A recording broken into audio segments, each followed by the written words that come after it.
dépouillés concernant tous les domaines de la vie du pays. Le magazine Humura Burundi est diffusé sur le web via le site de la RPA www.rpa.bi. Humura Burundi.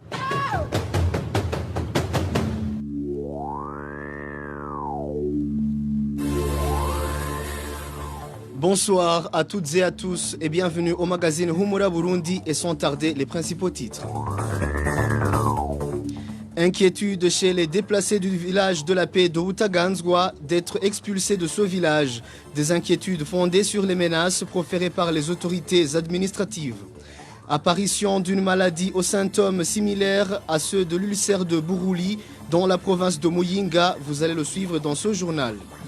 Le mini-magazine Obahuka de ce dimanche vous parle des réactions des réfugiés burundais vivant en Tanzanie au discours des autorités de ce pays, les menaçant de rentrer dans le pays de gré ou de force. Tout de suite, le développement des titres avec Trésor Nyongabo à la présentation, Lucie Kabera et ingénieur Ejide Mwemero de l'autre côté de la cabine technique. Ouvrons ce journal par la page réfugiés, persistance des actes de menaces et de violation des droits humains à l'endroit des réfugiés burundais qui se trouvent en Tanzanie. Dans le seul camp de Nduta, on enregistre plus de 7 personnes enlevées au cours de cette semaine qui touche à sa fin. Des enlèvements opérés par des hommes en tenue de la police tanzanienne et armés de fusils. Le point avec Onésime Dushimagizé. La dernière victime de ces enlèvements et arrestations arbitraires opérées par la police tanzanienne est connue sous le surnom de Savimbi. Il a été arrêté dans la soirée de ce samedi au marché du camp d'Nduta. Après l'avoir arrêté, selon ses proches, ces policiers sont allés effectuer une fouille dans sa maison. Plusieurs objets ont été saisis, dont un ordinateur, laptop et des téléphones mobiles qu'il utilise dans son travail quotidien. Les proches de la victime indiquent qu'ils ne savent pas là où il a été conduit. La nuit de ce jeudi vers 3 heures du matin, un autre groupe d'hommes en tenue de la police tanzanienne, armés de fusils, ont effectué une incursion dans un ménage d'un certain Abdul Ndokubwayo, alias Sagag. Selon les voisins de la victime, ce groupe d'hommes armés ont défoncé la porte de sa maison pour l'arrêter et ils l'ont conduit vers une destination jusqu'ici inconnue. Vendredi matin, ses proches se sont rendus au poste de la police situé dans la zone 1, mais la police les a indiqué qu'elle n'a aucune information sur le leur. Ils ont continué de s'informer au poste de la police situé dans la zone 16, mais la réponse a été la même. La police a fait savoir qu'elle n'est pas au courant de cette arrestation nocturne et qu'elle ne sait pas où il a été conduit. Une réponse qui a beaucoup choqué la famille d'Abdul, car elle reste convaincue que le sien a été amené par des policiers. Au cours de cette semaine, selon les réfugiés, plus de 7 personnes ont été enlevées de cette manière dans le seul camp d'Nduta par des hommes en tenue de la police tanzanienne. Nous n'avons pas pu joindre les responsables du camp d'Nduta pour qu'ils s'expriment sur ces différents cas d'enlèvement et d'arrestations arbitraires. Merci à Onésime Dushimagizé, toujours en page réfugiés, après la visite d'une délégation du gouvernement tanzanien dans les camps des réfugiés se trouvant dans ce pays. Quelques mesures ont été prises. Parmi ces mesures figure l'interdiction du commerce de certaines marchandises de valeur. Emmanuel Ndaishimiye pour plus de détails. Les marchandises autorisées à être vendues au marché d'Ika d'Nduta sont principalement des aliments. Cette mesure a été prise ce vendredi et annoncée par les chefs des zones aux commerçants.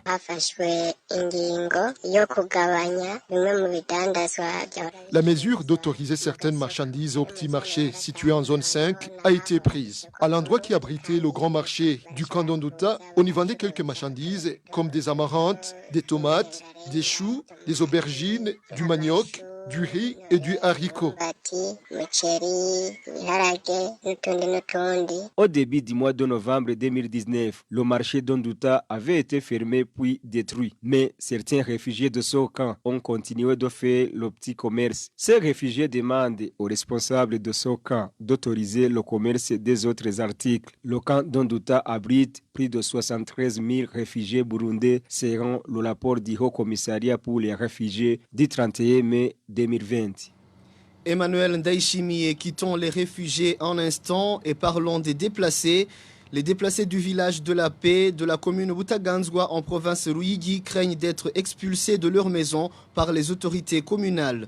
C'est au moment où, au départ, ces déplacés avaient été informés que ces maisons leur appartiennent entièrement et qu'on leur attribuera même des terrains à cultiver.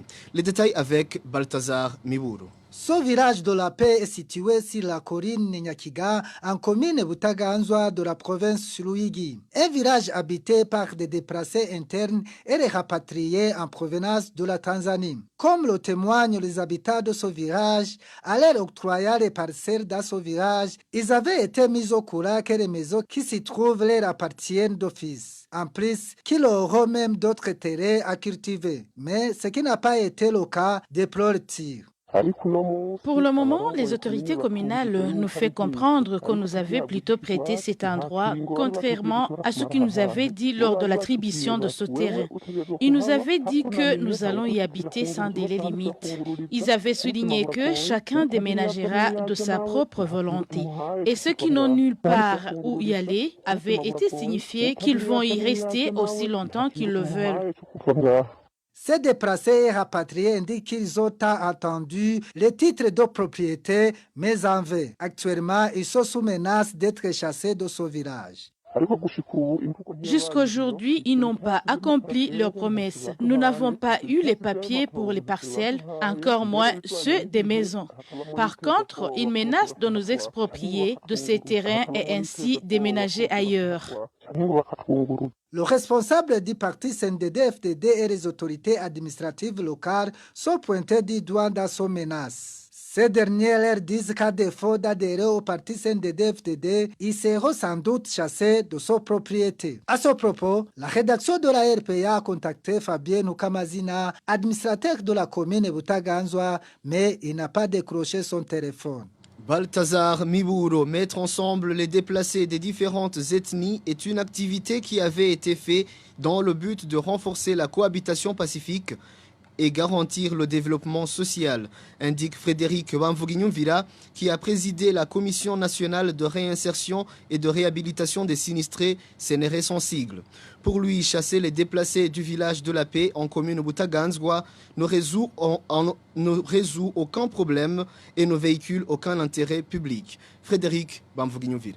En effet, la question de l'installation des déplacés a été une question qui a trouvé des solutions en décidant d'installer ces populations déplacées à des centres où c'était possible. L'objectif n'était pas de les installer et les chasser 25 ans, 30 ans plus tard. Ça n'allait pas avoir de sens parce que là où ils devraient retourner, il n'y avait plus de propriété ou s'il y en a, c'est peut-être surexploité. Donc on ne résout pas un tel problème en créant un autre. Deuxième élément, c'est que il y avait cette politique de mettre les gens ensemble et on a constaté que le CNDD-FDD ne voulait pas de cette politique-là. Mettre les gens ensemble voulait dire installer les Bahutus, les Batutsi et les Batwa, les amener à cohabiter. Mais les chasser comme ça s'inscrit dans cette politique de dire voilà, on n'a plus besoin de vous, nous avons besoin de cet espace-là, on peut mettre nos militants, les militaires, les Imbonerakure et autres, mais la politique qui était là, je la répète bien, c'était d'amener les gens à cohabiter. Parce qu'en amenant les gens à cohabiter, on résout plusieurs problèmes. Et ça veut dire qu'on construit une école au village, un centre de santé au village, et toutes les infrastructures sociales sont au village. Et on y met de l'eau, on y met de l'électricité, et ça fait le développement. Maintenant, penser à chasser ces personnes qui sont là depuis plus de 25 ans, plus de 30 ans, et leur dire de retourner chez eux, ça ne résout aucun problème. Plutôt, il faut encourager cette cohabitation, comme ça les gens vont embrasser le développement. Sinon, ces gens-là, leur mission n'est pas de créer des problèmes, mais plutôt de résoudre les problèmes. C'était Frédéric Bamvuginyumvira, ancien président de la CNRS. Une courte pause et parlons santé. Nous vous le disions dans les titres de ce journal, une maladie de plaie affichant des symptômes semblables à ceux de l'ulcère de Buruli se manifeste depuis un certain temps en commune Giterani de la province Muyinga. Les responsables de la santé au niveau provincial, en collaboration avec les infirmiers du MSF, travaillent laborieusement pour soigner les patients atteints de cette maladie. Le point avec Innocent Valentin Singiranghabo.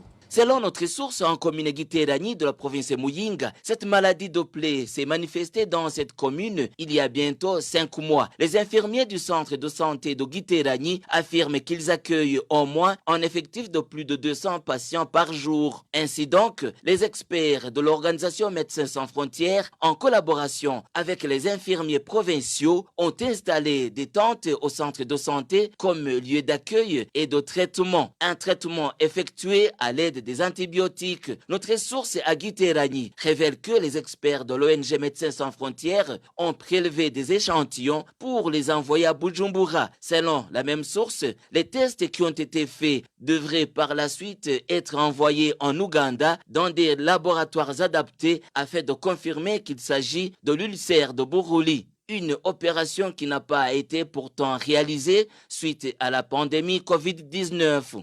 Nous n'avons pas encore eu les résultats des tests qui ont été faits, mais les médecins ont bien gardé la suspicion sur l'ulcère de Burudi. Ils suspectent donc qu'il s'agit de l'ulcère de Burudi. Mais avec la présence de la pandémie Covid-19, on n'a pas pu envoyer des échantillons en Ouganda. Les diagnostics renvoient à suspecter principalement l'ulcère de Burudi.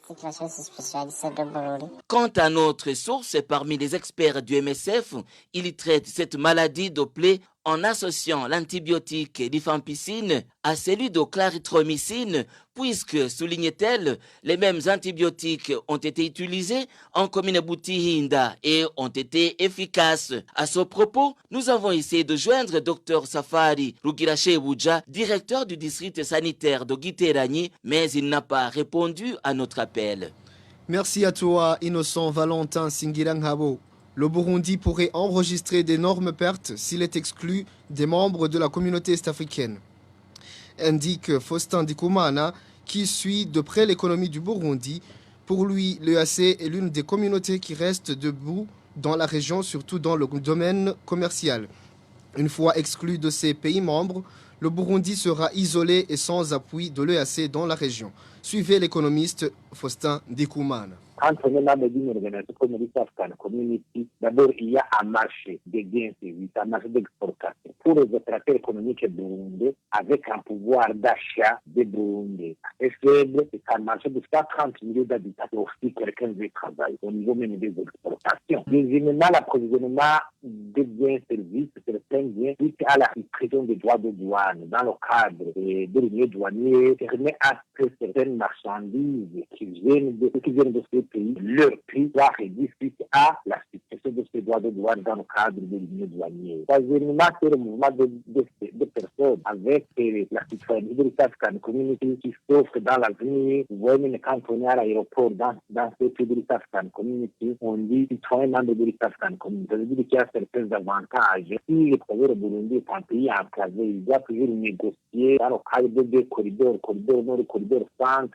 et pour voir comment alléger le coût du transport lié à l'encadrement. Alors, les marchandises du Burundi qui arrivent à l'océan Indien transitent dans les pays de l'East African Community. Il y a aussi des méga projets dont le Burundi peut profiter, surtout que les bailleurs de fonds ont actuellement la tendance à financer des grands projets qui regroupent plusieurs pays quand ils veulent demander des financements pour des projets consistants comme les routes, les chemins de fer, les barrages. Il y a ce qu'on appelle les facteurs de convergence, sont les standards de gestion et qui invitent chaque pays de l'East African Community à faire un effort de gestion de performance dans l'organisation des institutions, de la gestion des finances, de la gestion de l'économie. Par exemple, le déficit budgétaire, la masse monétaire à la fluctuation. Tout cela fait qu'un pays fait un effort à chacun. Si le Burundi ne fait plus membre de l'East African Community, il y aurait un manque à gagner lié à ces bénéfices. C'était l'analyse de l'économiste Faustin Ndikumana. Du point de vue politique, la suspension du Burundi de l'EAC n'aurait pas de grandes conséquences sur le peuple burundais. Propos de Jérémy Minani pour le porte-parole de la coalition des forces de l'opposition burundaise pour le rétablissement de l'accord d'Arusha, CFOR Arusha. Les grands perdants seraient plutôt le gouvernement et le parti au pouvoir. Je propose de l'écouter. En politique, il n'y a pas vraiment grand-chose que le peuple burundais a bénéficié de la part de la communauté est-africaine qu'il a complètement délaissé. Plutôt, c'est le régime lui-même qui va perdre parce qu'il a bénéficié de la complicité, ou si on peut l'appeler ainsi, de l'indifférence des chefs d'État membres de cette communauté lorsque ce régime était en train de nier la crise qu'il a créé dans notre pays et de refuser les négociations inclusives pour la résoudre. La complicité des pays membres de la communauté a permis effectivement au régime burundais de s'éterniser et d'arriver là où il est arrivé en organisant une mascarade électorale qui finalement a pérennisé la tyrannie et que nous connaissons dans notre pays depuis 2015. Alors c'est le régime lui-même qui va subir un coup dur avec notamment l'expulsion de son marionnette, M. Mfumukeko, qui était jusqu'ici secrétaire général de l'EAC, qui a joué un rôle crucial dans le sabotage des négociations et dans l'appui absolu et honteux de la communauté à un régime qui était en train de tuer de sa propre population et qui était en train de massacrer, d'affamer, de forcer à l'exil sa propre population. C'était Jérémy Minani. Parlons à présent éducation. Le nouveau ministre de l'Éducation et de la Recherche scientifique a du pain sur la planche. Selon le syndicat des enseignants via le journal Voix de l'enseignant, non seulement il hérite d'un ministère gigantesque, mais aussi il arrive au moment où le système éducatif burundais subit une réforme profonde de son programme, une réforme à laquelle les enseignants aimeraient être associés. Le point avec Walter Kwizera. Dr Gaspard Banyangimbona est le nouveau ministre en charge de l'éducation et de la recherche scientifique. Il aura à gérer le préscolaire, le fondamental, le post-fondamental, l'enseignement technique, l'enseignement des métiers, le professionnel, l'enseignement supérieur et la recherche scientifique. Plusieurs directions générales et une inspection générale. Ainsi, plusieurs commissions et structures spécialisées sont sous son contrôle. Une gestion titanesque, juge le syndicat des enseignants. Selon les enseignants, via leur canal d'information Journal Voix de l'enseignant, le docteur Gaspard Banyangimbona combine deux ministères dont l'un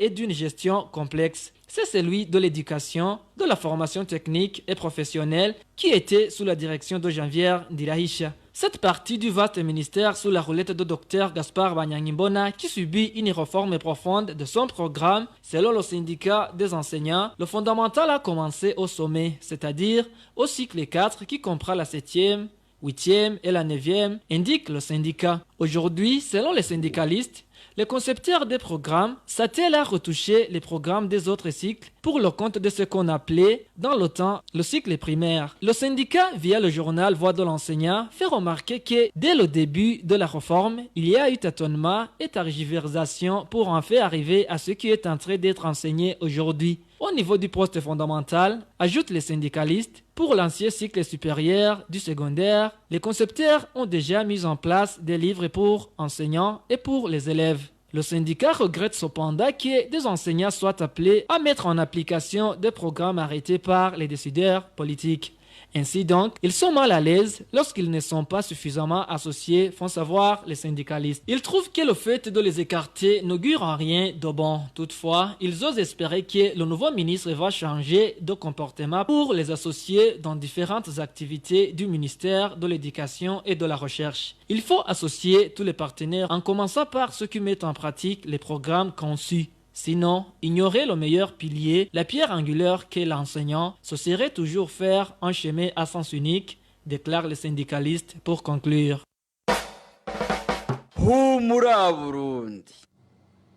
Les autorités burundaises devraient protéger davantage les personnes les plus vulnérables au lieu d'être leurs principaux persécuteurs. Réaction de Pacifique Ninina Hadzwe, président du FOCODE, qui déplore la façon dont la septuagénaire Concessa Nzeyimana et ses 2 orphelins subissent des préjudices de la part des autorités qui devraient plutôt permettre la jouissance de leurs droits. Pacifique Ninina Hadzwe. Les injustices qui sont faites à Madame Concessa Nzeyimana, commune de Kayogoro, province de Makamba, dépassent l'entendement. D'abord, je voudrais faire remarquer que l'État devrait accorder beaucoup d'attention à la situation des personnes âgées, à la situation des enfants. Et c'est une femme qui n'a pas où aller. Et l'administration est en train de la pourchasser et ne lui donne pas la solution à sa situation et dans une situation d'extrême injustice. Nous avons appris que Madame Concessa Nzeyimana avait acheté 2 places à ce qui est devenu le marché de Gatabo. Nous avons même le contrat d'achat de ces 2 places. Par après, il lui a été demandé par des autorités de Kayogoro de déménager. Une place lui a été proposée et elle a construit sa petite maison dans cette place à Gatabo. Nous avons appris que l'administrateur de Kayogoro a convoqué cette femme et a ordonné la destruction de sa maison en disant que la propriété dans laquelle elle avait construit sa maison était une parcelle publique.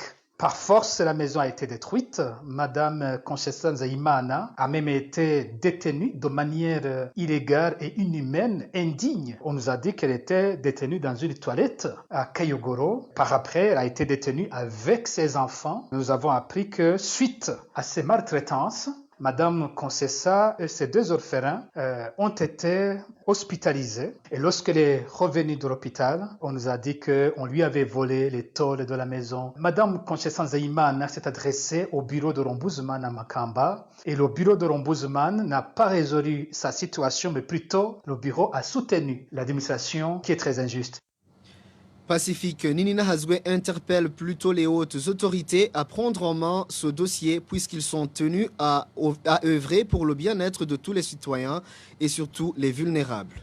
Je voudrais ici en appeler au chef de l'État burundais, le général Ndayishimiye, qui doit protéger la population burundaise, au chef du gouvernement, à la ministre en charge des questions de solidarité nationale et du genre, mais aussi aux députés de Makamba. Toutes ces personnes devraient s'occuper de cette situation. C'est inhumain, c'est injuste et c'est écœurant que cette situation perdure encore, même si supposons que la situation de Madame Concessa Nzeyimana était illégale, c'est aussi la responsabilité de l'État de protéger cette femme de 70 ans et de protéger ses orphelins.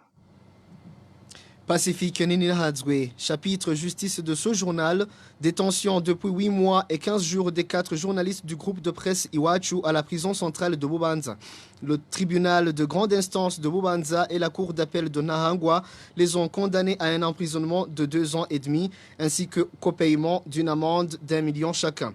Christine Kamikazi, Agnès Ndirubusa, Terence Mozenzi et Egide Haririmana ont été arrêtés dans la commune Musigati de la province Bubanza alors qu'ils s'y rendaient pour enquêter sur les combats qui opposaient ce jour-là les forces régulières et les rebelles.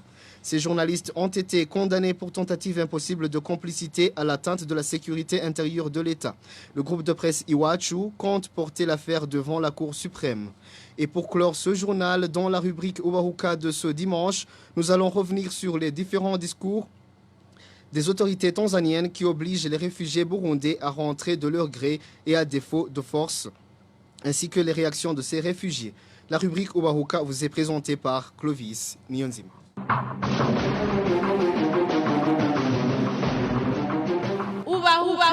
Ubahuka. Après la mort du président Pierre Nkurunziza et l'investiture de son successeur Evariste Ndayishimiye, différentes autorités tanzaniennes ont fait des descentes dans les camps des réfugiés de ce pays. Ils avaient tous le même message annoncé aux réfugiés burundais de regagner leur pays car, ont-ils expliqué, leur raison d'exil n'est plus. Serait-il réellement temps pour les Burundais exilés en Tanzanie de rentrer? L'appel lancé par le président burundais aux différentes catégories de Burundais en exil suffit-elle pour que les Burundais en exil puissent rentrer? Dans la rubrique Ubahuka de ce dimanche, David Kigozi, directeur de l'International Refugee Rights Initiative IRI en Afrique, et Charles Nditije, président de l'IPRONA, non reconnu par le gouvernement de Gitega, sont nos invités qui vont nous aider à répondre à ces questions. Dans cette rubrique, vous allez entendre aussi les réactions de ces réfugiés. Au micro, vous êtes avec Clovis Nyonzima. Bienvenue. uwo munyagihugu yahora abura hari toborera canke nyene agatinya no kuritobora kubera gutinya uwo mutura ku mutwe butaratamanzura iyo yiteye mu ngundu y'igitoke canke iyo yisakiye mu gisaka aho naho atari karakinja mu mukenke ukamuha imikoro akabona kwikora mu gahogo. Les autorités tanzaniennes ont bel et bien annoncé aux réfugiés burundais qu'il est temps de rentrer chez eux et de leur donner un délai de 5 mois avant de passer au rapatriement forcé. Le gouvernement du Burundi nous a demandé de vous rapatrier en grand nombre pour que vous puissiez aller construire votre pays. Et si vous ne rentrez pas, ça nous sera difficile de vous identifier. Est-ce que vous me comprenez? Rentrez alors chez vous. Ce qu'on va alors faire dans les prochains jours, c'est de vous retirer des statuts de réfugiés. Pour le moment, on peut vous accorder seulement 2, 3, 4 ou 5 mois d'hébergement ici en Tanzanie. Mais après vous avoir retiré ce statut de réfugié, on ne va plus vous amadouer comme on est en train de le faire aujourd'hui. On va passer à l'action. Toutefois, ces réfugiés ne veulent pas rentrer. Pour eux, ils n'ont pas fui Pierre Nkurunziza, plutôt le régime du CNDD-FDD, auteur de plusieurs crimes dont ils ont été victimes. Même si ils disent que nous avons fui à cause du troisième mandat de Nkurunziza, c'est archi faux. Nous avons fui suite à une mauvaise gouvernance qui n'a d'ailleurs pas changé. Même le pouvoir n'a pas changé. En tant que réfugiés, nous voudrions demander au gouvernement tanzanien d'arrêter de nous presser à rentrer. Il y a des gens qui ont souffert, donc vaut mieux nous laisser rester ici jusqu'à ce que la situation change au Burundi.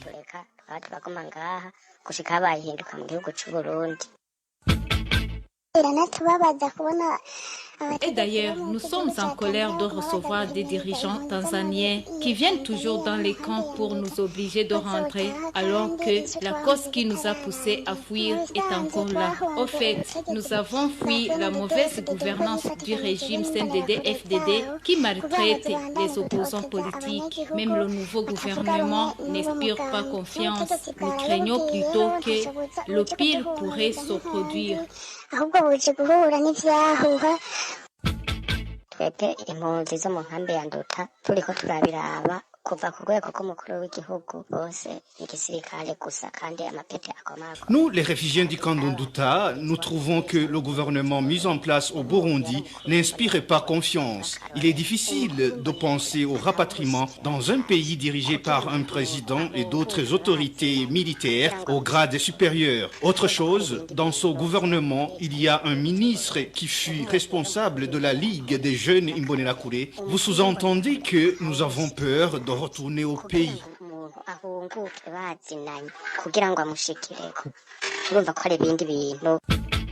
leta ya Tanzania nta kintu na kimwe mbona twoba tukisaba ibona amarira y'impunzi ntibona ingorane ntibona n'icyo twahunze iyo bimenye ikintu twahunze. Nous n'attendons rien du gouvernement tanzanien qui ignore les raisons de notre exil.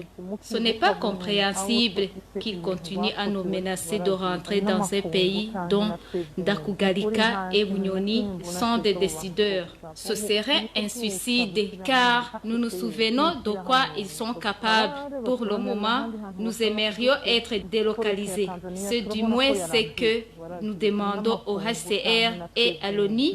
Sinon, la Tanzanie ne veut plus de nous.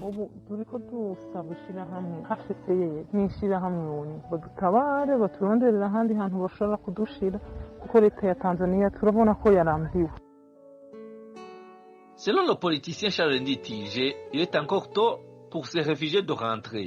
Pour cause, explique le président de l'IPRONA, non reconnu par Gitega, ceux qui sont au sommet de l'État aujourd'hui sont les mêmes qui ont poussé à l'exil ces Burundais, raison pour laquelle les réfugiés ne pourront jamais être tranquilles. Certes, M.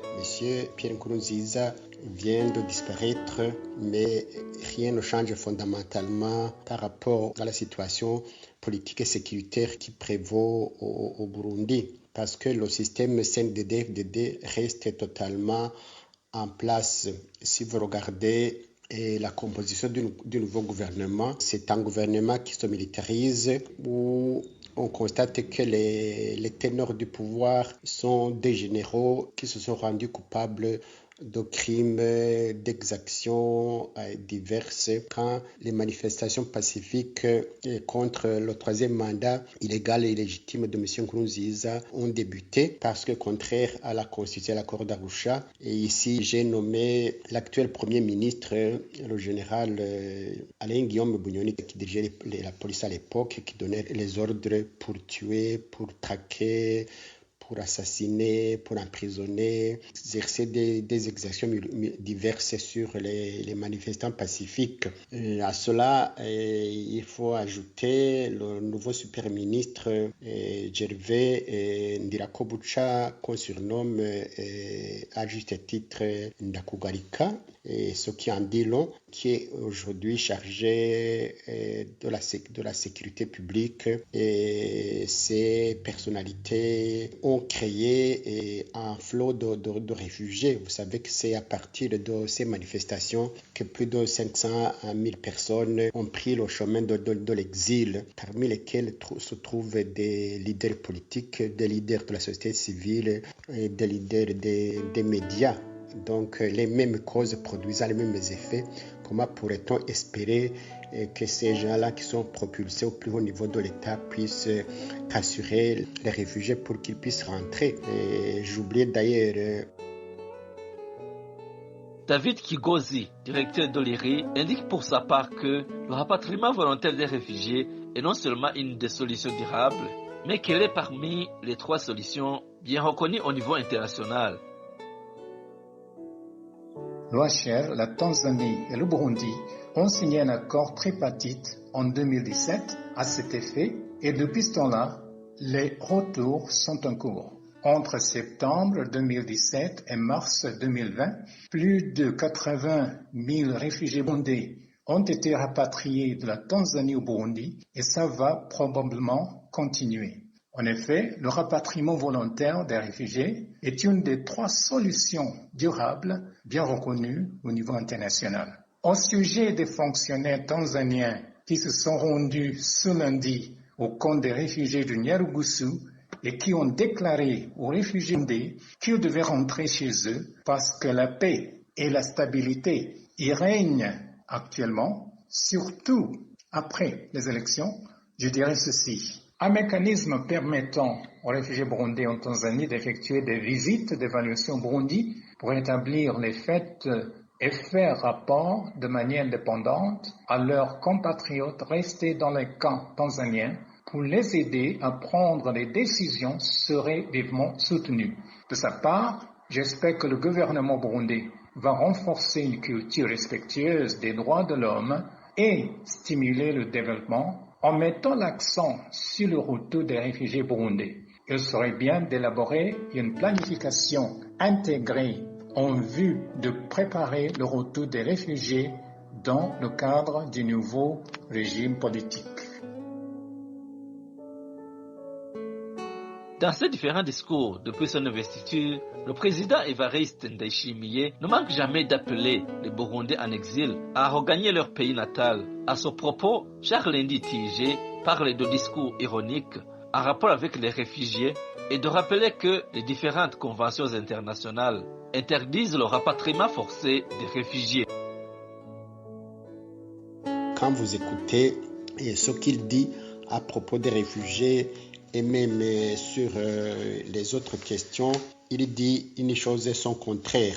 S'agissant des réfugiés, tout en les invitant à rentrer, il les traite de tous les noms. Il dit que ce sont les réfugiés qui ont été à la base des soulèvements de 2015, qui sont contre la démocratie, qui sont contre la sécurité et qui sont à la solde des colons. Et même, il les invite à rentrer, non pas parce qu'il a envie qu'ils se portent mieux, qu'ils vivent dans de bonnes conditions, mais il les menace en disant, si vous ne rentrez pas, vous risquez de perdre votre identité. C'est une façon de leur dire, rentrez, bon gré, mal gré, sinon vous mourrez de votre mort à cause de la maladie, à cause de la faim. Donc, il ne manifeste aucune considération vis-à-vis de ces réfugiés. Donc, son discours ne peut en aucun cas rassurer les réfugiés. Cela est d'autant plus inquiétant que pour les réfugiés qui sont dans les 3 camps de Tanzanie, Nduta, Nyarugusu et à Mutendeli, ils sont menacés, harcelés tous les jours par le pouvoir tanzanien qui veut les refouler à tout prix, arguant que la sécurité totale au Burundi, ils vont jusqu'à détruire leurs maisons, à incendier leurs commerces, à fermer les écoles, et tout cela est de nature à les déstabiliser complètement. Et cela est tout à fait contraire à la Convention de Genève qui interdit les pays abritant les réfugiés de réfugiés et là où leur vie est menacée. Même son de cloche du côté du directeur de l'IRI, David Kigozi fait savoir que ce soit les conventions de 1951 ou encore celles de l'Union africaine régissant les réfugiés, toutes interdisent le rapatriement forcé des réfugiés. J'espère que la Tanzanie ne va pas expulser ou refouler les réfugiés burundais.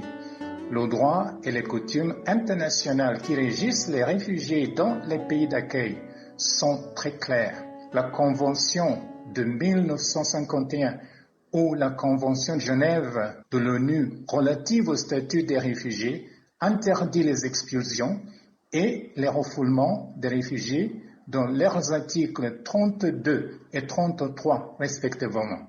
Également, la Convention de l'OIA, actuellement de l'Union africaine, régissant les aspects propres aux problèmes des réfugiés en Afrique, interdit le refoulement dans son article 2, paragraphe 3, et soutient le caractère essentiellement volontaire du rapatriement qui doit être respecté dans tous les cas et aucun réfugié doit être forcé ou mis sous pression ou contrainte pour qu'il puisse rentrer dans son pays.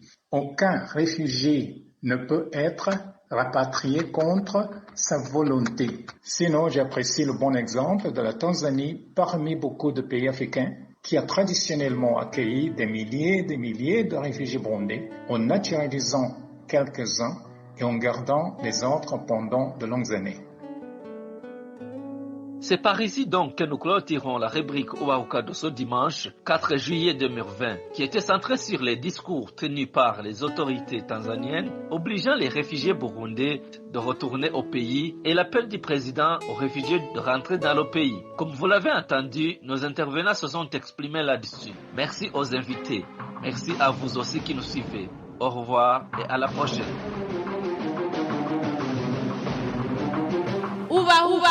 Ubahuka. Merci à Clovis Nyonzima pour la rubrique Ubahuka et c'est par ici, chers auditeurs de la RPA, que le magazine Humura Burundi de ce dimanche touche à son terme. Merci de nous avoir tenu compagnie. Merci à Lucie Kabera et à l'ingénieur Ejide Melo pour leur bonne collaboration technique. Trésor Nyongabo était à la présentation de ce journal. Passez une excellente soirée dominicale partout où vous êtes.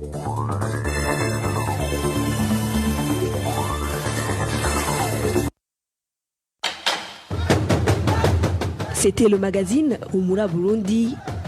Un magazine comprend pour relier les Burundais en exil et ceux toujours au pays à travers une information de qualité.